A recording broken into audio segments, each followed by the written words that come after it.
Ba-ba-da-ba-ba-ba-ba. Episode 3 of Subject to Change. I am here as your host, the one, the only, Martin Mr. Crow Anderson. And with me today I have... Wait, now you're just the host? I thought we were co-hosting this thing. Yeah, just introduce yourself. I've introduced myself the last 2 times. Yeah, but do I have to keep doing it every you episode? have to keep introducing yourself. It's part of the show. My god, we're like broken records. So this is the part where I'm supposed to say that I'm Anthony Poe, aka Rant Cossack? Yes. I'm not going to. You sneaky bastard. Okay, so, for today, I don't actually have a subject. What? Yeah, I know, sacrilege, but... Holy shit, I do believe Satan is skating to work. Oh. Yeah, possibly. I'll give him a call later, see what happens. But Yeah, no. you two do keep in touch, don't you? But, you know, someone has to. He's a great chess player. I thought he was good at the violin. Nah, he gave that up years ago. He wasn't committed enough. No, it's not about being committed. It's just, yeah, the violin, it's classy, you know, it's classic, but it's getting cliche, you know. You can hit people over the head with it, like El Satan Capone. likes to keep, you know, fresh. Oh, what? So now you're saying he's, making dubstep or some shit? Nah, he's playing the piano now. How is that keeping it fresh? Piano is just as old as violin. He's an ancient being with a really weird head. True. I don't question these things, okay? Yes, you do. Well, not with Satan. Yes, you do. No, I'm gonna have to keep in his good graces, you know, paradoxically, in order to get the job I want when I die. Because let's face it, I'm going to hell. Well, majority of us are going to hell. Yeah, so I'm It's just a matter of how quickly we get there. Yeah, when I go to hell, I'm just gonna sell my soul and get a job. Because you're already in hell, you're supposed to be there for eternity anyways. And you're gonna sell it? I mean, I don't think you're really gonna get much credit for that. I'm gonna Do you get even much have one for my anymore? soul. Do you even have one anymore? I'm pretty sure you got rid of that thing ages ago. It's in storage somewhere. I'd question how, but it's you, so frankly I'd rather hang on to my sanity and just say, okay. Yeah, I'm like Cthulhu. It's just best not to question it. Yeah, except you have less tentacles. You have tentacles, but I'm not gonna question where you keep them. Exactly. Probably in storage. But if... Guest commentary by my girlfriend. She asks, what? You have tentacles? Oh, right, because she likes hentai. Yes. Yes, she does like hentai. You heard it here first, folks. No, it's... I like your girlfriend. well, She's if cool. you don't have a topic then, well, I'll bring up one. The Spoony One. No Antwiler. Ah, the Spoony One. Yes. What are your opinions of him? Like him, hate him, indifferent? I like a lot of his stuff. In general, I like the, you know, quote-unquote reviews that he does, because there's a lot of good entertainment factor in there. Oh, yes, there is. That being said, I like his older stuff more, but he's getting back to that kind of way of doing things. So I'm liking it more now. Well, what do you mean his older stuff? What do you mean by you prefer his older stuff to his new stuff? What's Like the different? older, say Final Fantasy VIII and the Bayou Billy, stuff like that. It's much more angry than some of the newer stuff is. And I prefer, like, the angry type, the raging, bitter type. Which is why the Final Fantasy XIII one I really dig, because it really is, like, just sad anger and grief for a series that used to be good. Are you saying that he should become the angry video game Spoon? Isn't that what he was? Or No, is? he had problems with games. Certain ones he just hated in general, but he still could acknowledge good things about them. I mean, in one of the games that he hates the most, Final Fantasy X-2, he couldn't deny the fact that the gameplay is good, the story is shit, but heck, the concert that happens on the Thunder Plains, he said that he hates that scene because there's nothing that he can hate about it because it's so damn think good. That's one of those scenes that even people who genuinely dislike the game, they were taken by surprise, because it's actually a very good scene, and the song is actually really well sung. Yes, it is, and I know I may be 1,000 words call out through the ages. I know the song. covers by Crow. Exactly. Coming this Sunday. Wait, that's today. That's weird. But, I probably will lose, points for this, with invisible people that exist only in my mind and on the internet, in forums, though I don't visit forums really. I actually like the songs from 10-2. A few of them, not all of them, but I enjoy some of them. It's very upbeat and good energy to it. I mean, heck, I like the initial opening song. I don't dislike Final Fantasy X-2 at all, really. It has good energy. I liked it as a concept. I thought, holy shit, this will be awesome. A continuation of 10. I actually kind of enjoyed that one. I'd like to see where they could go with it. They've never done a sequel to a Final Fantasy before, at least to my knowledge back then. And then when it finally came out and I had it and I was playing it, all I think is, wow, this makes me feel pervy for having played it. Is there enough fan service in here, guys? Can we show them transforming a bit more? Yeah, but the fan service, it's jagged pixels. It's so hard to even think of it as fan service, at least for me. Really? With, Riku, the underage girl, even in that game, and the fucking thong. She was 17 in that game. That's underage. Not in Japan, but it's underage. It's not underage here either. Underage in the States. I mean, that's where I live. Yeah, but you can't drink until you're 21. I didn't drink until I was 24. Yeah, but drink... Even then, I only drank once. You can't drink until you're 21? That's just sad. Eh, I don't see the appeal. We get to drink when we're 18. Okay. Let's see how that ended up with you. You came into existence. Well, I started drinking way before that. I wouldn't doubt it. Even when it's freaking a low drinking age, you're, of course, not one to obey the rules, I think Mr. the first Anarchist. time I was properly, plastered, I was, 14. Huh. Well, the only things I tried when I was underage was smoking, and it wasn't by choice, and that's about it. You say that as I sit here smoking. Yeah, that's because your lungs are chimneys. Delicious nicotine. Just get yourself an e-cigarette, man. It'll be healthier for you. Health Hell, is you could probably overrated. get an e-cigarette of, the doctor's sonic screwdriver. And the thing is, oh, that'd be cool. If I could get that, I'd Suddenly it's really get it. Oh, that'd be fucking awesome. Like when I turn it on, I was like, and I just, oh yeah, that'd be nice. Bet Nash would love one. But We need to get a petition going for this. When it comes back to Spoony, I like his reviews. I've enjoyed them throughout. I think that he does a good job with, explaining the things that he dislikes. He makes that quite obvious, and he can still acknowledge the good parts. And he has some good running gags as well. This is true. Which is something a lot of reviewers don't have, or they try very hard to have. Yeah. Some people have running jokes that aren't terribly good, but some people can make a running theme, and people will enjoy seeing it. I mean, like the counters that he had, those were fun when he used them. I like those counters. The Except for the betrayal counter in Ultima something, I think the first Ultima 9 part, because that got old very fast. It's understandable all the same. I mean, he explained... Yeah, but some of them were really, really dumb. Which ones? Give an example. Like, at one point he called it betrayal because in the tapestry that shows the avatars, he couldn't have an Ankh on his chest at this point because he wasn't the avatar yet. And if you just put a neuron of... Avatar. No, but the thing is, if you put a neuron of brain power into it, he's always been predestined to be the avatar. So this tapestry of destiny would show him as the avatar because he's always been it before he became known as it. Of what I recall, it was that it didn't show him with an Ankh on him when he was the Titan of Aether. Yeah, but the whole Titan of Aether thing was never even a thing in that game. Yeah, that's kind of a big plot hole. I know. And that tapestry was indeed bullshit. You can't deny that. If anyone were to look at it, they would see, huh, this is exactly what's going on. Why didn't we look at this shit?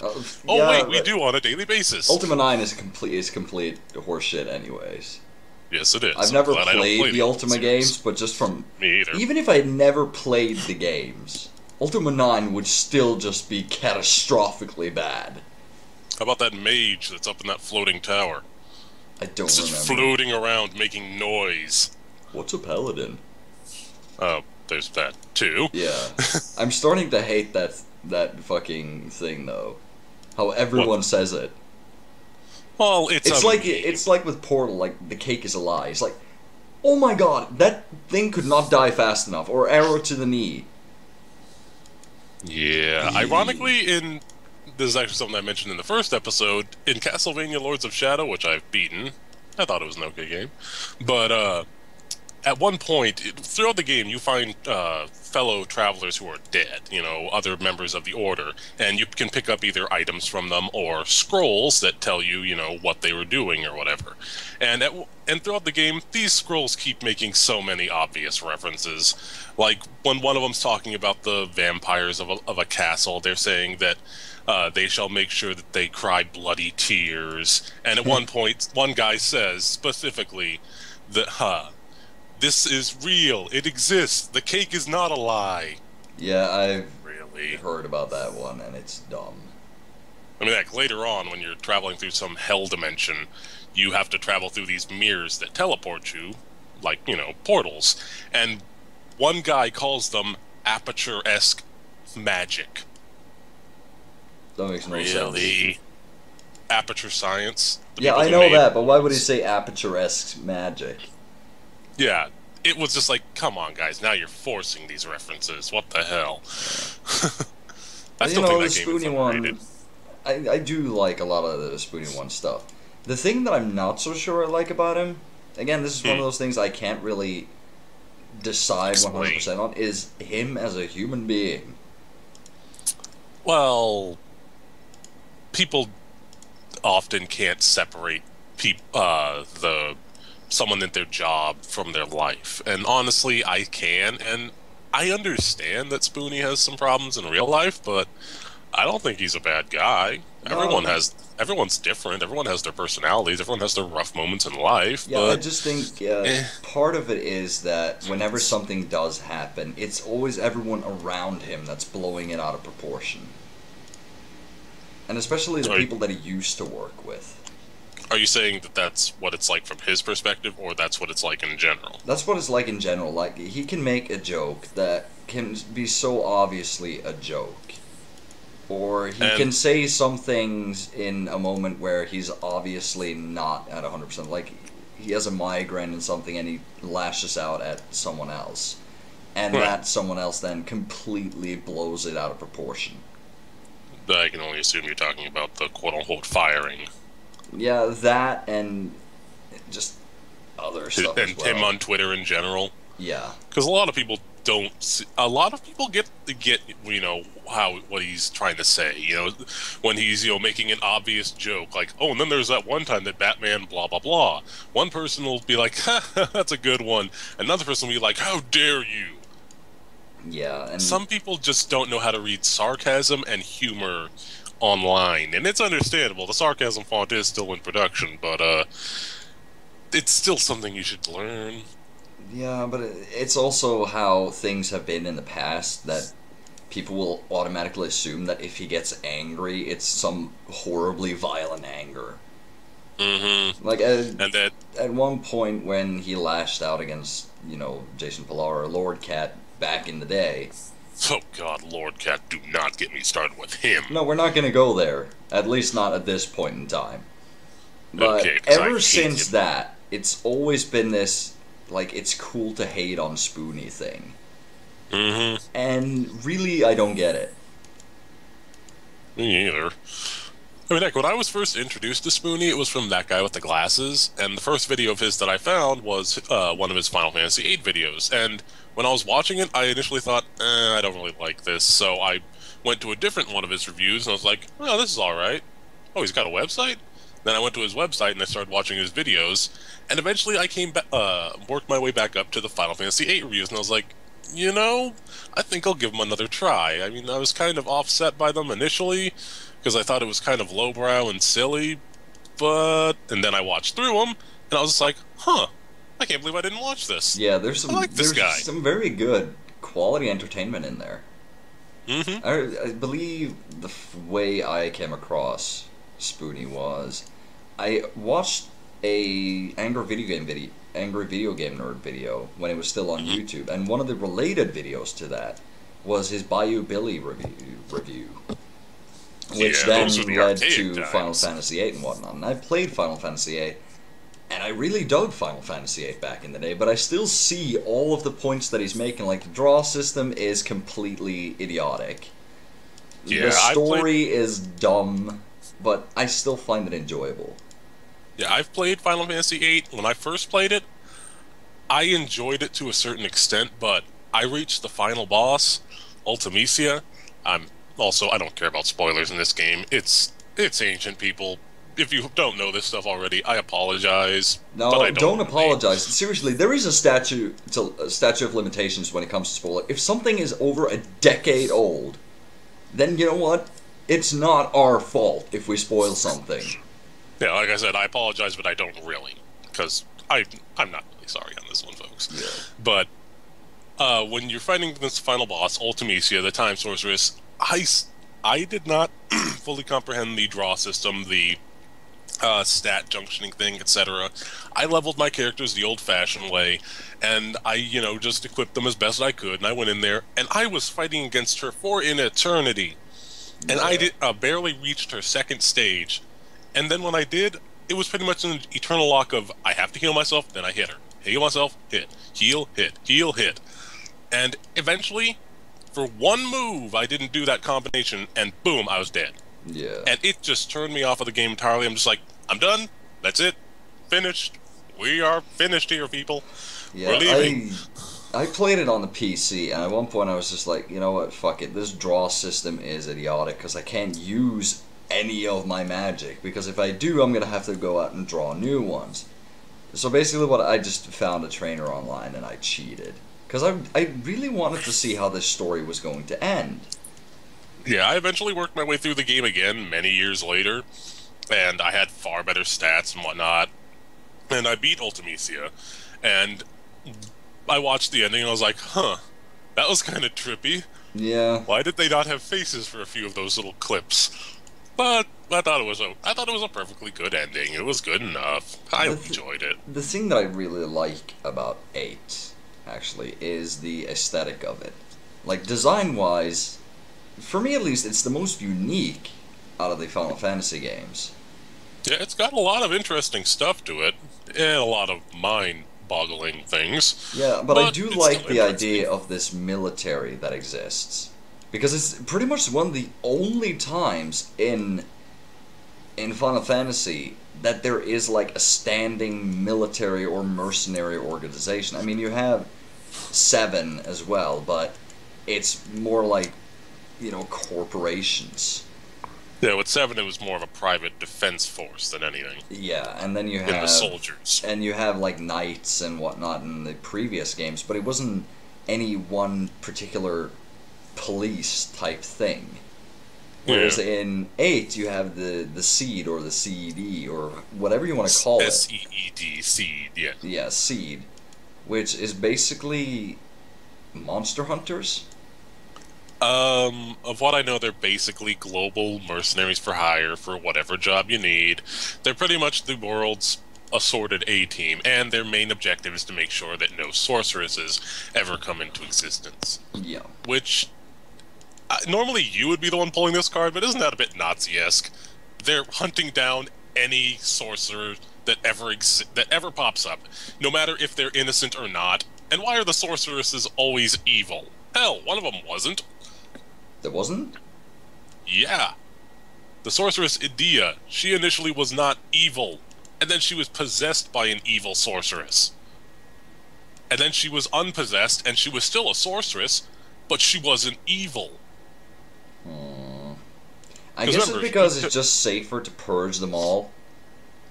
Really? Because some will become evil and they'll become huge threats. Oh, well, Heil Crow, huh? Well, I do get where you're coming from, I do, but it just seems a bit extreme. I mean, it's like... There's a sorceress! We must catch the sorceress! Oh, God. I shouldn't... Put the anti-magic fields on the sorceress! Yeah, where the hell did they have those? Where were those during all this? Why didn't they use those? That You'd honestly think brings they'd me to have that. that brings me to a very popular and very interesting fan theory called Squall is Squall dead. is dead. Yeah, I've read I that love theory. that It's theory. actually a really good theory. It's Yeah, it's completely wrong, but it's really good. well, that depends on who you're asking. I think that it's equally possible because it's a very interesting theory. If nothing else, people, anyone that's listening, the few people that are listening, go look up Squall is Dead if you've played Final Fantasy VIII and read through it. You may disagree with many points, or you might not, but if nothing else, it is an interesting read and worth looking at. And I don't think it's actually ever been debunked. Yeah. I don't think the developers ever outright stated that it's wrong either. So it's sort of like Schrodinger's cat, in that it's both right and wrong at the same time until proven something. Square Enix not communicating with its fans? I wonder if that's ever happened before. Even though I completely hate the Schrodinger's cat theory, or whatever you want to call it. Well, you're a bird. Of course you hate cats. No, I hate it because this is another tangent, but this is what we do. I hate the Schrodinger's cat thing because it's like, okay, the cat is alive and dead at the same time. That's dumb. It's either alive or dead. It can't be both. Well, it's not saying that it's alive and dead. It's saying that however you perceive it, it may be alive, it may be dead. It's a matter of personal, how you personally perceive it, pretty much. Yeah, but it's either alive or dead. And it's up It to you has to be decide one which of it them. is. But the theory states that until you open the box and figure it out, it's alive and dead at the same time. Well, you can't prove it if it is or isn't. No, but I know that it either is or isn't. And that's the entire point of it. You don't seem to like the idea of possibilities, do you? No, the possibility here is it's either alive or dead. That's not a possibility. That's just a fact. It's either one or the other. Yeah, but It you don't can't like the air of possibly be uncertainty. alive and also dead. It's not a fucking You don't- zombie. For all you know, it is. Cats are evil, but they're not fucking zombies. Well, they're not The evil. Schrodinger's cat theory is just, it's dumb. And that's why it exists. Simply to make you angry. Yeah, and Schrodinger invented that. He was like, one of these days there's gonna be a Norwegian, and he's gonna fucking hate this. Oh, and I think I'll title that Norwegian Crow. Exactly. That's right, you're biologically engineered. Well, we all know that. Schrodinger made you specifically to hate that theory. Is this gonna be like a thing? My origin story is gonna change from episode to episode? Oh, you have no origin. You know that. I'm like the Joker. I prefer my origin story to be open-ended. Don't you mean multiple choice? Multiple choice. There we go.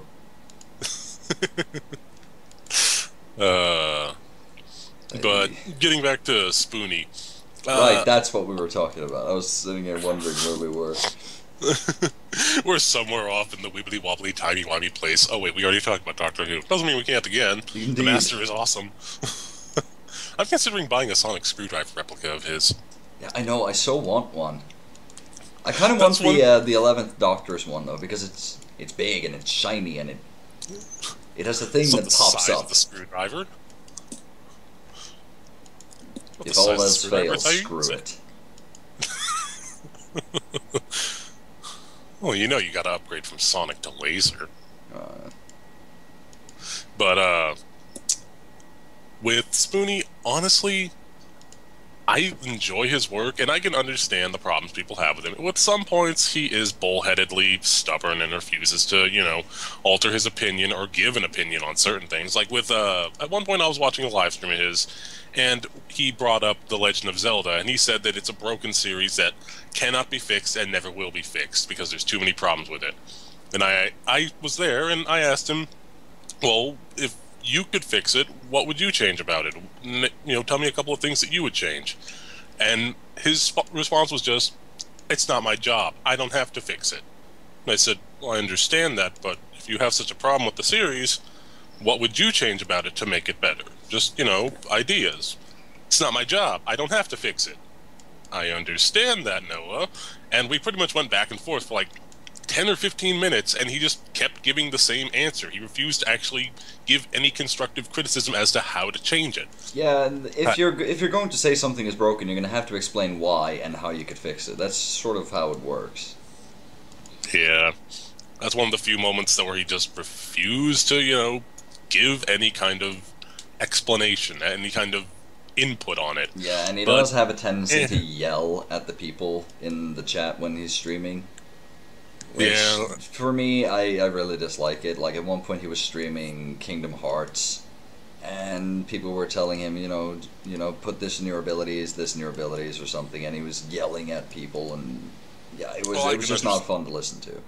I can understand him there. Everyone likes to play their games differently. I wouldn't want someone, commanding me to, hey, put this into here. There's a difference with telling people, like, please just stop, and outright yell, like, screaming at the audience to shut the fuck up. That's one thing that that not a whole lot. Some do, but I understand. When Spoony's saying, like, you guys can F yourselves and whatnot, I understand that he's not really meaning it. He doesn't, really hate his fan base. Yeah, but... He dislikes some parts of it, but I know he isn't completely serious about that. And but when you are... it's one reason why I've been able to continue watching him up to this point. But when you're yelling at the people to, like, genuinely angry yelling, it's just, even if you're joking or not, or whatever, I'm not going to listen to it. No, I'm not going to be in a chat room and be mocked and insulted. Yeah, if you were in a chat room like that, you'd be watching Lord Cat. Oh, by the way, that reminds me of something awesome at one point. I actually had a direct influence in how one of his reviews ended up. How's that? Because this was back when he was on Lord Cat's stream. Lord Cat wasn't there. It was him and Linkara, and they were sitting there talking. And he was saying he was writing the finale for the Final Fantasy X review. And he said he was going to have Titus come in. So I posted in the chat, like, you should have Titus show up and laugh at you. And he was like, oh yeah, I'm gonna do that, and he started writing it down. So I'm the one responsible for Titus laughing at Spoony. All of the credit. Oh yes. Oh yes. You should be, you should be swimming in royalties from that one. I totally should. But no, it's just he would have done it anyways. But it's the fact that he hadn't done it by the time I said it, so I'm the one responsible for him writing it then and there. It still feels good to be included in something, even if it wasn't, even if you wouldn't have been the main reason in the long run. It still feels nice. It was one of those, like, when it happened in review, I was like, oh yeah, I did that. I mean, I totally didn't, but I did. Taught him all he knows. Oh yeah. Even though we've only communicated through one message. And is it, like, speaking of him lashing out and whatnot, that's one of those things that he hasn't really done that much of it now that he has been with April. Mm-hmm.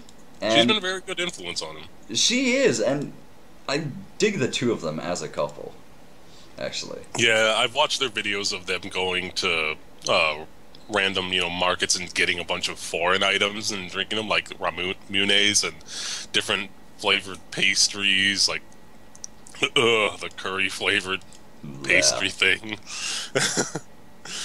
Curry and mayonnaise flavored or whatever. By God, what is with Japan's obsession with mayonnaise? I have no idea. Why? They've watched too much hentai. Nothing wrong with that. They just want everything that's salty and white. Some chicks dig that. And some dudes. Yeah. I know dudes that dig that. Do you dig it? I do not. Can you dig it? I'm a pitcher, not a catcher.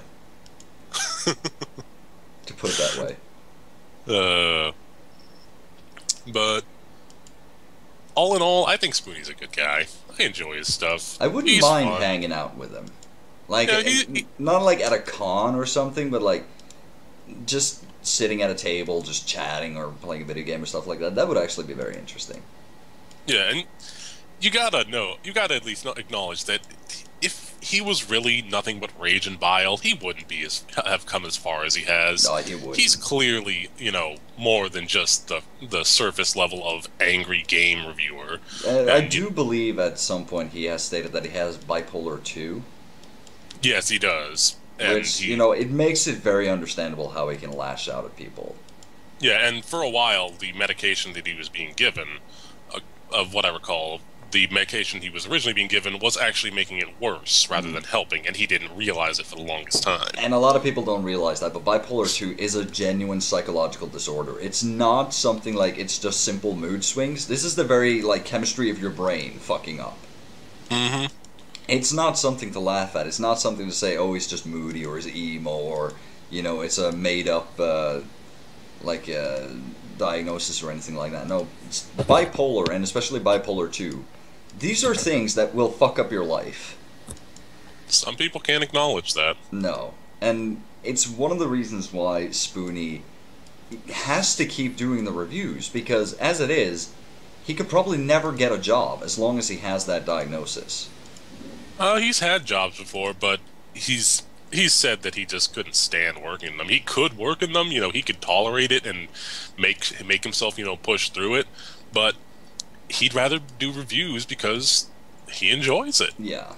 Despite all the frothing rage and all the, the anger, he still, he enjoys his fan base. He likes his community. He even likes the people that disagree with him, because the people that disagree with him make him think about things. I love people that disagree with me. Yeah. It's fantastic. I honestly love debates. Debates I don't are like awesome. People hate debating with me, though. Yeah, I don't like fighting, but I enjoy a good debate because it gives me the opportunity to see a point of view from someone else's side. Yeah. You initially really liked Final Fantasy VIII. I didn't enjoy it as much at first, but I still could find common ground and enjoy parts of it. Yeah, I think part of the reasons is people don't like debating with me is because I get very passionate.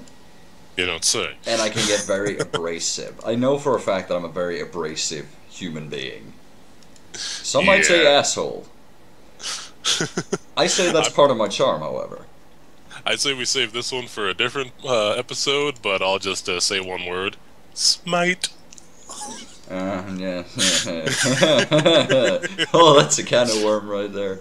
Oh boy. That's a can of Cthulhu worms. That's a big can of worms. That's an intergalactic sized can of worms.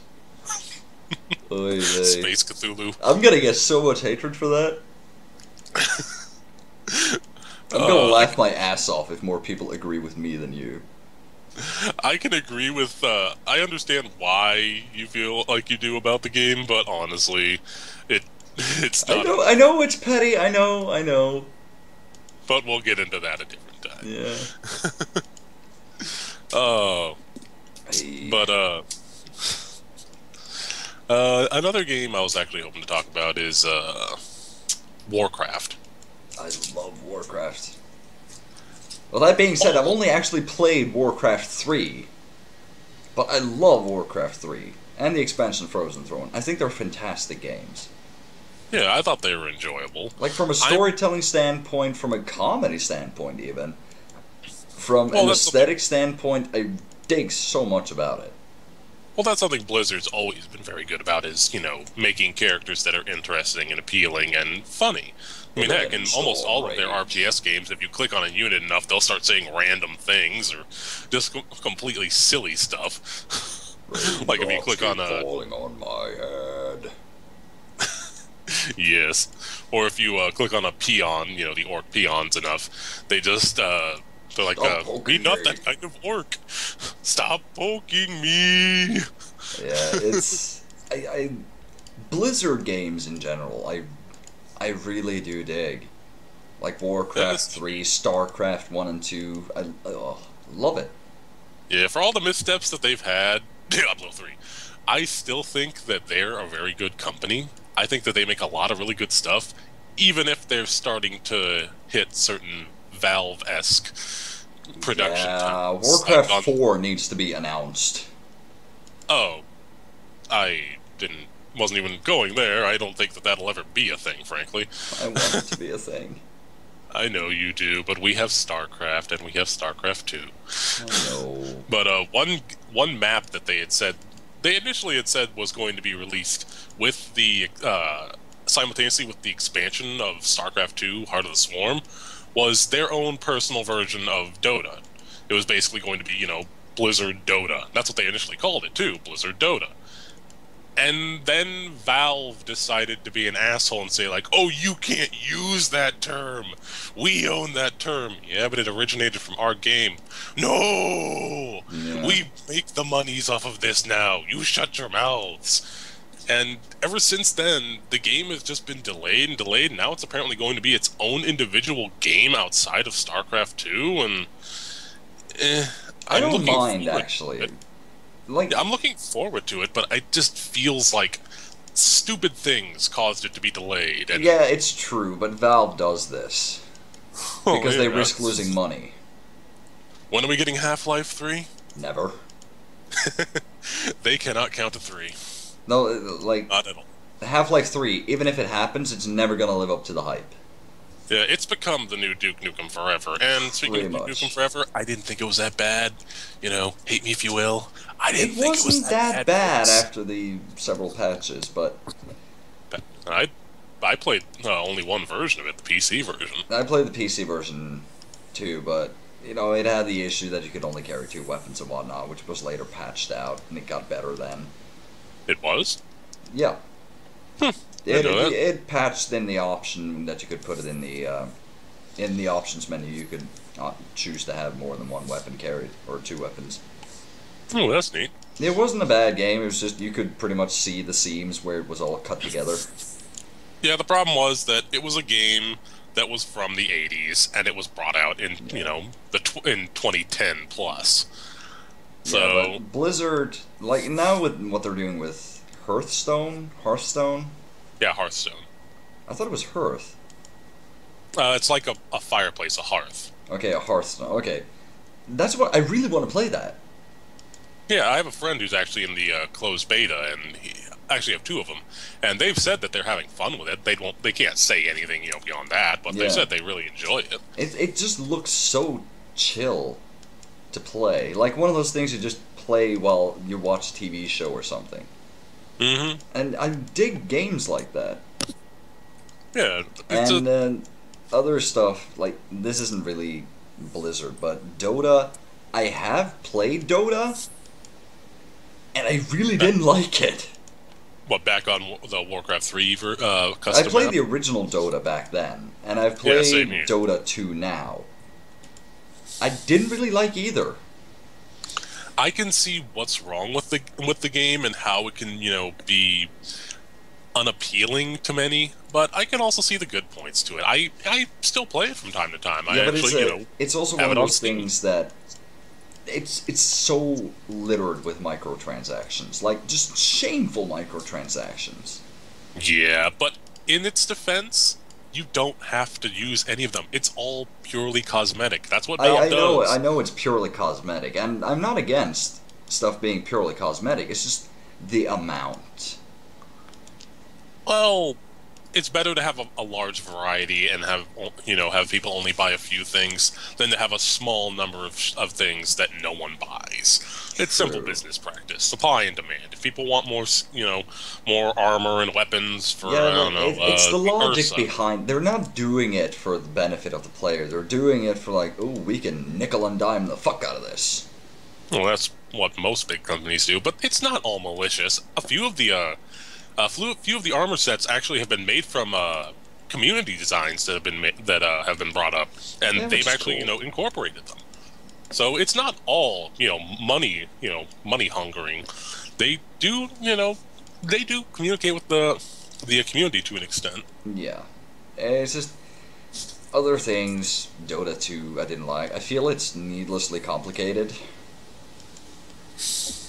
But then again, I didn't play it enough, I suppose, which is part of it. It's a game that takes time. It's a game that takes time, but when it comes to games of that type, I want to be able to understand the basics immediately, and then, get more and more into it as I play it. I don't want to have to consult a tutorial for everything I do. Well, in defense of the game, defense of the ancients, it's not that complex. Once you actually, figure out the basics, it's pretty easy to play. I mean, I don't know how to, find every item in the shop immediately, and it's further the recipe or whatever, but I know how to at least shop. Yeah. I know how to play. I know how to fight the enemies, even if sometimes the enemy is impossibly, effective.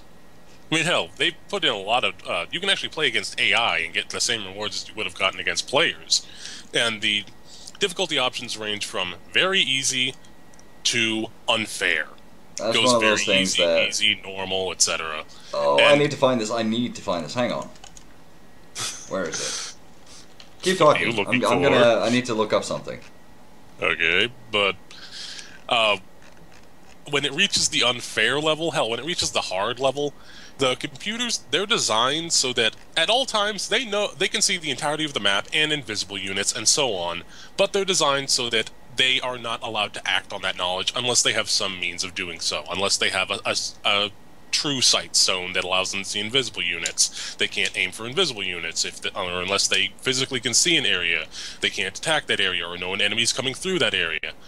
But when you reach the hard difficulties, they decide to throw that programming limitation out the window and start aiming for invisible things, making impossible ganks, and coordinating unbelievably impossible attacks. Chain stunning people until they have no chance of survival and pretty much wrecking face with great. no means of fighting. Now I find what I'm looking for. Quality entertainment here, people. Oh boy. This is what someone wrote in a forum, and I'm going to read this out. Oh god. Sometimes I make custom lobbies in Dota 2. I enable cheats and lock the room, making my team just myself and the enemy team one unfair bot. I start the game and then remake the lobby until the enemy bot randoms to Drow Ranger. Then I play normally till around level 6, maybe get a kill or two. Then I suicide a bunch of times and use the cheats to give her a large level advantage. Sometimes I also give her an OP item for that stage in the game, like an early Daedalus, but more often a Blink Dagger. I keep suiciding until I'm 100% sure there is no way I can win the game anymore. Then I start trying to play my absolute best to win, knowing it's impossible. Of course, at this point, the Drow is so strong she absolutely wrecks my shit no matter what I try to do. This gives me a boner of immense proportions. I imagine her knocking me down and stepping on my penis as she destroys my ancient. I challenge you guys to name something in video games even more pathetic that turns you on as much. What in the flaming hell? What? That started out so innocent, so fine. It's just like, oh, okay, he likes a good challenge. Likes a good challenge, and then something. What? I know. What The is best part is even? this is probably 100% true. Oh God. Oy vey. God damn it, internet! Why do you have to do this? I find so many weird things. You have no idea. For you, it's not weird. For No, you, it's this fucking Tuesday I know. in Bison. Oh, but that post, oh, it was amazing. That's awful. I know, but That's it's just amazing. awful. I want to know what people out there are thinking as I read that. Like, where is this going? It's a trap. Akbar should have told us. Why didn't he warn us? We didn't listen. There is a player out there like that. I like to imagine he's playing right now. And in the words of Ripley, shouldn't be. Exactly. Oh That's god, entertaining. damn it, Crow. Why do you have to be you? Because Just if I weren't me, then things would be boring. Things would be stable and rational, comprehensible. Like I said, boring. Getting off the topic of penis stepping Dota, let's talk about a better game, one that is pretty much universally enjoyed, and that just recently came out on Steam, Metal Gear Rising: Revengeance. I have not played that yet.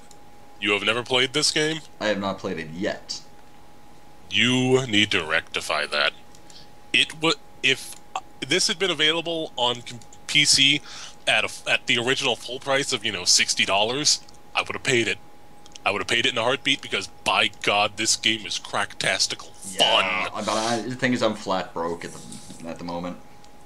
Oh, who cares? Sell an organ. Get rid of your kidneys. I don't have any. Sell a leg. Sell 2, just for safety, so you can buy 2 copies of it. So you can play them both simultaneously, because this game is just too damn fun. And I know that it is one of these completely out-of-the-box, cracktastic, just cheesy, dumb games, and I really, really want to play it. Let me ask you this. Have you ever... what Metal Gear games have you played? I play the entire Solid series. Okay, so you know what Metal Gear Ray is, correct? Yes. And I've seen the scene where, you know, I've seen a lot of it, because Fragger has streamed a lot of it, and I've watched. Let me explain this. The first boss of the game, the first level of the game is pretty much a basic explanation how to do things, how to run, how to fight, how to slash. You play as Raiden, who is basically a cybernetically enhanced ninja who uses what's called a vibro blade to fight enemies and chop them into pieces. And the very first boss that this game has you go up against is Metal Gear Ray.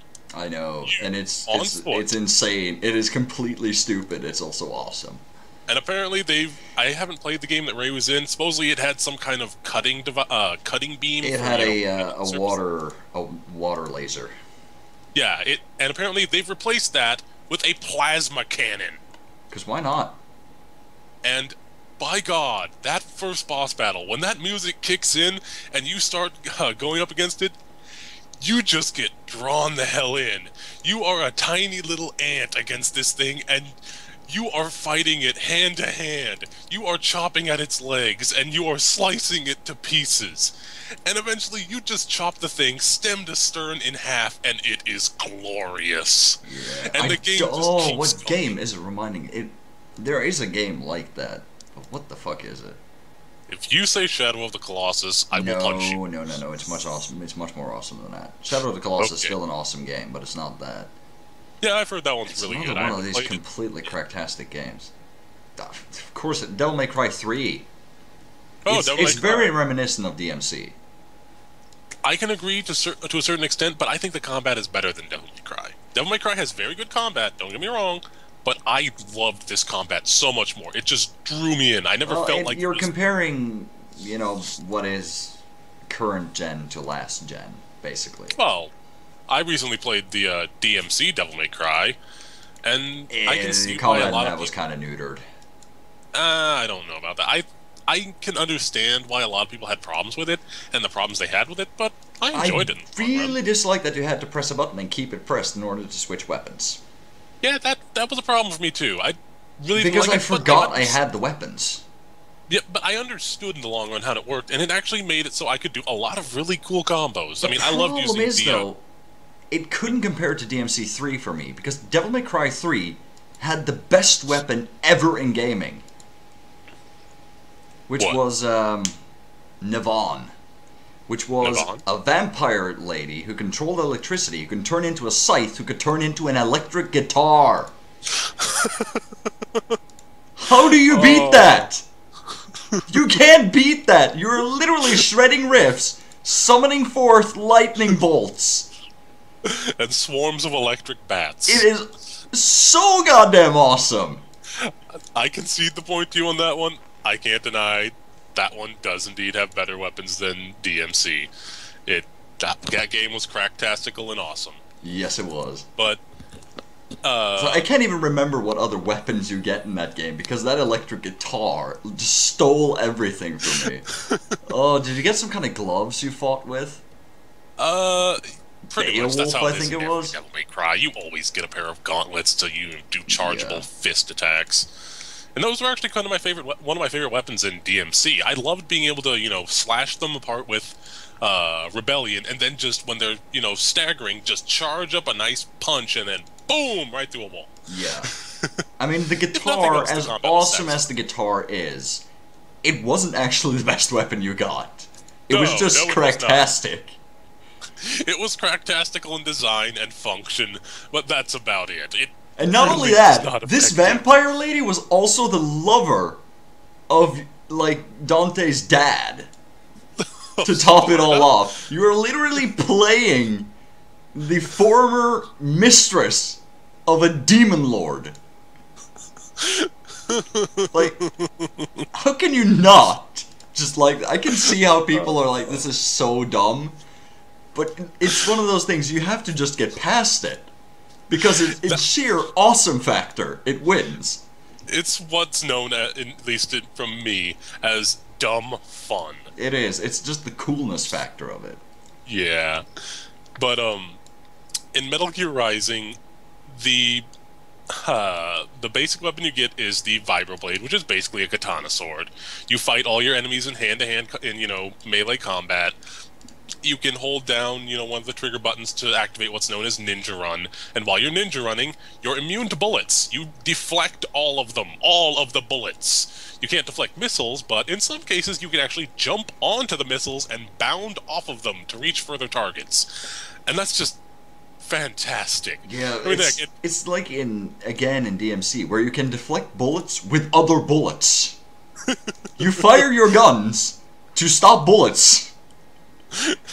Like, how does it work in any logical thing? Even if you have magical bullets, that doesn't make sense. Yeah.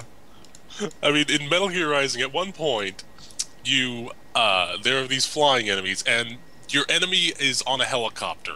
And since you can't reach them, you can't jump that far, you get knocked off the building, you spot one of these flying enemies, and you stab your sword into it, so you basically have hacked its controls. You fly it over towards the building, and you rip the sword out so that it explodes behind you, and you ride the explosive blast up and just destroy the opponent. And it's just hilarious. You gotta love it. It's cracktastical fun in the best way. I mean, heck, in the end, you go up against a guy who's named Armstrong, who wants to run for president. Exactly. What the hell? He's a senator. It is one of these things that you can tell that when the developers made this game, that they were just like, what can we do that will be awesome? Heck, and I think like the creators of Bayonetta, who did the animation and the gameplay of this, they're really good at this. Mm-hmm. They need to get more work. I'm trying to remember who made it, because I know it was from Hideo Kojima. It's not Silicon. Platinum Games. Platinum Games, there we go. I was thinking Platinum Dunes, but no. Yeah, and Hideo Kojima, he's actually said that he's perfectly interested in making a sequel to the game. He actually hope they do. Yeah, within last year, he put up a very long questionnaire for fans saying, if you want a sequel, take this questionnaire and tell us what you would want in it. And it's a very, big questionnaire. It's got a lot of options that are, multiple choice and whatnot. And it goes into a lot of things, and he says that he would absolutely love to make another game. He wants to know what the fans want in a sequel to it. And he's hoping that Platinum Games would, be willing to make another one, because he says that when he initially sent the, idea and concept to them, in his own words, it was a mess. But they made something amazing out of it, and he thinks that they were just fantastic for it. Kojima is one of those game developers that is just all around pretty damn cool. Yeah, love him or hate him, you have to acknowledge he's pretty damn awesome. He makes such interesting things. In the words of Cat Icarus, Hideo freaking Kojima. Yes. I like Catty, he's fun. Catty is fun. And he just put up the new Oddworld retrospective as well. Oh, well, thanks for dating this episode, Crow. What? You just dated this episode by saying, oh, that episode, he just put up an episode today of this. Exactly. That dates this episode. Now people know when we recorded this. Oh my god, they know that we recorded the Sunday podcast on Sunday. Well, a Sunday in advance. Oh no, the secret is out! Flee the country! Don't let them find the documents! No, I have all the documents stored on a hard drive that self-destructs it in case I'm caught. But what if you're caught while carrying it? I'm not going to be caught while carrying it. It's safely secured somewhere else. It's just a backup. Was it tightly clenched in your butthole like that wristwatch you have? No. No. Oh. It's just fantastic. But honestly, I can say this. This will sound like a shameless plug, but if you have never played Metal Gear Rising: Revengeance, buy it on Steam. Buy it now, goddammit. Like, if you like beautiful. over-the-top action in any way, get it. Heck, the game lets you take two potential different routes depending on how you like to play. You can go through that game and basically Metal Gear it up. You can just slowly sneak through. Hell, partway through the game, you get an item called the cardboard box. And it works the same as before. Except the enemies in this one aren't quite as stupid. If they see the cardboard box moving, and you just, suddenly stop and you drop down so that you're not moving anymore, they're gonna be like, there's someone in there! Kill him! Exactly. They'll be like, oh, it stopped moving. Where did it go? Hey. Hell, there's actually an Easter egg in there. I think there's 10 of them. 10 guys that are hiding in cardboard boxes. And when you kill the first one, Raiden just says, hiding in a cardboard box. And then your codec support says, I wonder where they got that idea from. Yeah. There's a lot of self-awareness in it. Yeah. And for a series like Metal Gear, self-awareness is not necessarily a bad thing. It really just enhances the experience. It makes you have so much fun with it. I'd like to think of it as, Metal Gear, breaking the fourth wall a lot. It's basically how it would be if the characters from Metal Gear were actually as capable as they're supposed to be. Also, I'll say this, and it'll probably make at least a chunk of people dislike me for it, but I had a lot of fun defeating the final boss for a multitude of reasons. But one of the reasons that stuck out the most was because whenever he was talking, by God, he was Republican. Yeah. He was a goddamn Republican through and through, and it was just... I'm not saying kill Republicans, because that would be freaking horrendous and monstrous, and don't even consider it. That's not a joke. But in this game, he is the comical, obvious stereotype, and it just makes it feel good to kick his ass for all of his stupidity. Yeah, that's one of those things that's going to fly right over my head, because we don't have stuff like that. Oh, right. You don't live in Arth. Nope. Arth? What's Arth? I don't know what Arth is. Arth. I've turned into a seal. Give me a fish. Where are you, Earth?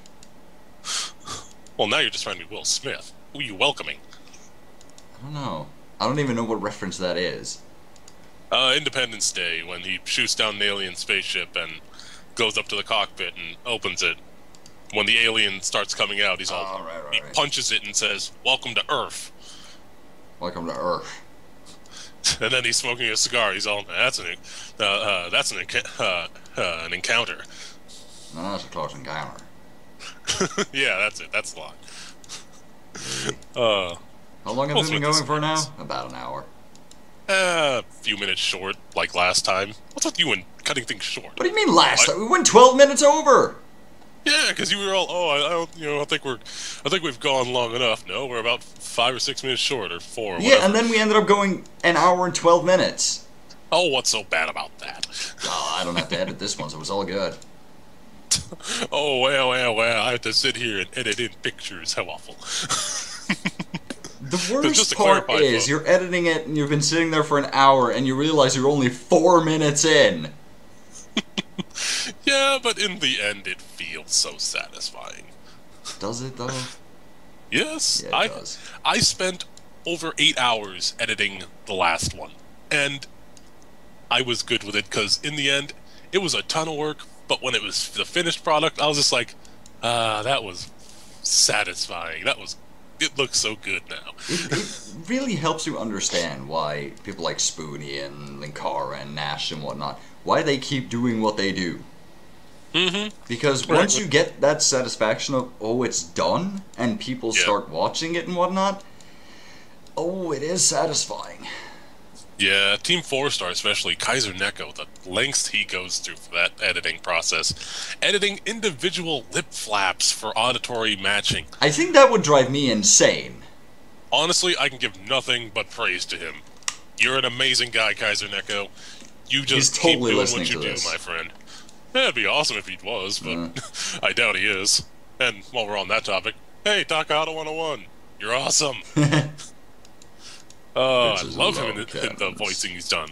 He's made so many freaking recognizable and just fun characters. Yeah, and Ghost Snappa. he's one of those that you don't really recognize it's him until you see the name. For me, I sometimes, get hints. It's like, wait, is that? Yeah, It sounds you different, get but the hints, but is he has a phenomenal range. Yeah, but once you notice, like a certain, vocal pattern or sound that he's got, you realize, yeah, that's him. That's Takahata. Yeah. Damn. But it's the same I thing almost with missed it. Lana Pator. Lana Pator is another one that has a fantastic range. He's got an amazing It range took from me Krillin to so- Mr. Popo. He did, he does Vegeta. Like, listen to his Vegeta, and then you go and listen to the Major from the Hellsing abridged. Oh, yeah. They sound nothing alike. You wouldn't even be able to guess it's the same person. It's amazing. That dude Actually- is talent. Actually, you can recognize it's the same person as long as you apply a single voice to it. Krillin. And that just makes me think that Krillin is actually the Major. That'd be and that kind of awesome. He's just a reincarnation of the Major, and that's why he's continuously owned. Gentlemen, we are Nazis. Und wir will have war. Und wir Hachu! Gesundheit! Gesundheit! Oh, that's awesome.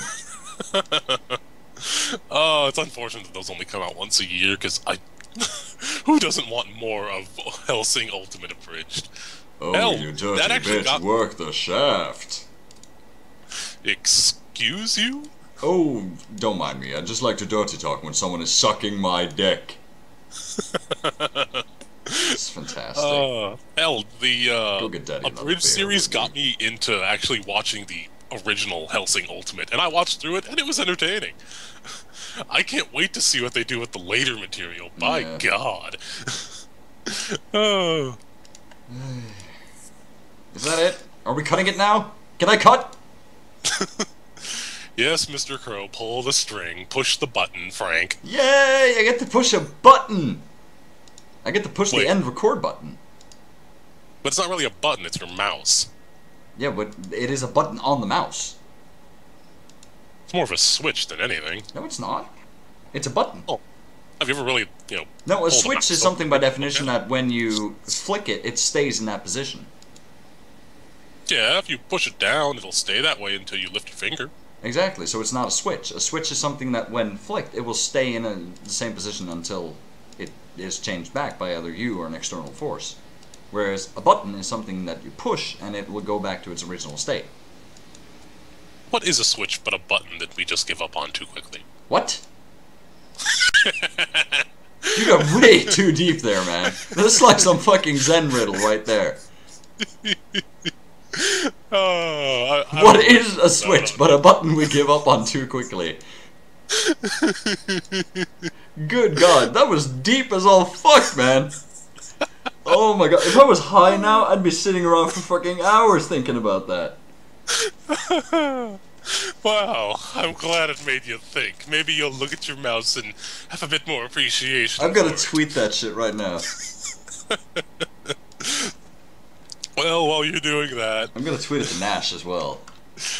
I hope everyone enjoyed this episode. What is it? of What is a switch but a button we give up on too quickly? We've given up on too soon.